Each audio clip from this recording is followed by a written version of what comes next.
ടർബോയുടെ പുത്തൻ update, Manjummel boys, Premalu എന്നീ ചിത്രങ്ങളുടെ ലേറ്റസ്റ്റ് വേൾഡ് വൈഡ് കളക്ഷനെ കുറിച്ചൊക്കെയാണ് നമ്മൾ ഈ ഒരു വീഡിയോയിലൂടെ സംസാരിക്കാൻ വേണ്ടി പോകുന്നത്. അതിലേക്ക് വരാൻ അതിൻ്റെ മുന്നേ മൂവി പ്ലസ് മീഡിയ എന്ന് പറയുന്ന നമ്മുടെ ചാനൽ ആദ്യമായിട്ട് കാണുന്നവരാണെങ്കിൽ സബ്സ്ക്രൈബ് ചെയ്യാം. ഇന്ന് വർക്കിംഗ് ഡേ ആയ തിങ്കളാഴ്ച 33ാമത്തെ ദിവസത്തിലൂടെയാണ് മഞ്ഞുമ്മൽ ബോയ്സ് എന്ന ചിത്രം കടന്നു പോകുന്നത്.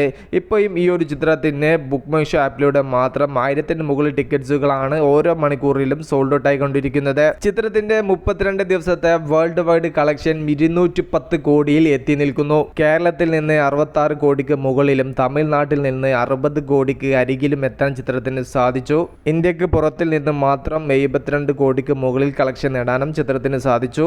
യാതൊരുവിധ ഹൈപ്പുമില്ലാതെ തിയേറ്ററിൽ എത്തി സെൻസേഷണൽ ബ്ലോക്ക് ബസ്റ്റർ വിജയം കൈവരിച്ച് ഇപ്പോഴും തിയേറ്ററിൽ മുന്നേറുന്ന സിനിമയാണല്ലോ പ്രേമലു. ചിത്രത്തിന്റെ ഇതുവരെയുള്ള കളക്ഷൻ പുറത്തു വന്നിരിക്കുകയാണ്. 128 കോടി രൂപയാണ് ചിത്രത്തിന് വേൾഡ് വൈഡിന്ന് ചിത്രത്തിന് ഇതുവരെയും നേടാൻ സാധിച്ചത്. തെലുങ്കിലും തമിഴിലും ചിത്രത്തിന്റെ ഡബ്ബിംഗ് പതിപ്പ് എത്തിയിട്ടുണ്ടായിരുന്നു. അവിടെ എല്ലാം ചിത്രം ഹിറ്റ് സ്റ്റാറ്റസ് നേടി മുന്നോട്ട് ഇപ്പോഴും പോയിക്കൊണ്ടിരിക്കുകയാണ്. ഫൈനൽ ഈ ഒരു ചിത്രത്തിന്റെ കളക്ഷൻ 130 കോടിക്ക് മുകളിൽ എത്തുമെന്ന് ഏകദേശം ഉറപ്പിച്ചു. മമ്മൂക്കയുടെ പക്ക കൊമേഴ്ഷ്യൽ ചേരുവകൾ ചേർത്ത് ഫുൾ എന്റർടൈനർ വിഭാഗത്തിൽ വരുന്ന പുതിയ സിനിമയാണല്ലോ ടർബോ. ചിത്രത്തിന്റെ ഷൂട്ടിംഗും കാര്യങ്ങളെല്ലാം മാസങ്ങൾക്ക് മുന്നേ തീർന്നതാണ്. ഇപ്പോൾ ഇതാ ചിത്രത്തിന്റെ പുത്തൻ അപ്ഡേറ്റ് പുറത്തുവിടാൻ ഒരുങ്ങിയിരിക്കുകയാണ് അണിയറ പ്രവർത്തകർ. അതൊരു ടീസർ അപ്ഡേറ്റ് അല്ലെങ്കിൽ ചിത്രത്തിന്റെ റിലീസിംഗ് ഡേറ്റ് ഒഫീഷ്യലായിട്ട് ഉറപ്പിക്കുക എന്നുള്ളതാണ് അറിയാൻ സാധിക്കുന്നത്. മെയ് 9 തന്നെ ഈ ഒരു സിനിമ തിയേറ്ററിൽ എത്തുകയാണെങ്കിൽ അതൊരു മികച്ച റിലീസിംഗ് തീയതി തന്നെയാണ്. എന്നാൽ മെയ് 9 വേണ്ടിയിട്ട് പോസ്റ്റ് പ്രൊഡക്ഷൻ വർക്കുകൾ ഫാസ്റ്റ് ആക്കിയിട്ട് ചിത്രത്തിന്റെ ക്വാളിറ്റി നശിപ്പിക്കരുത് എന്നുള്ളതും നമ്മുടെ ഒരു അഭ്യർത്ഥനയാണ്. സിനിമക്ക് പോസിറ്റീവ് റിപ്പോർട്ട് നേടാൻ സാധിച്ചാൽ മലയാള സിനിമയിൽ മറ്റൊരു 100 കോടി 2024 ടർബോ എന്ന ചിത്രം തൂക്കിയിരിക്കും.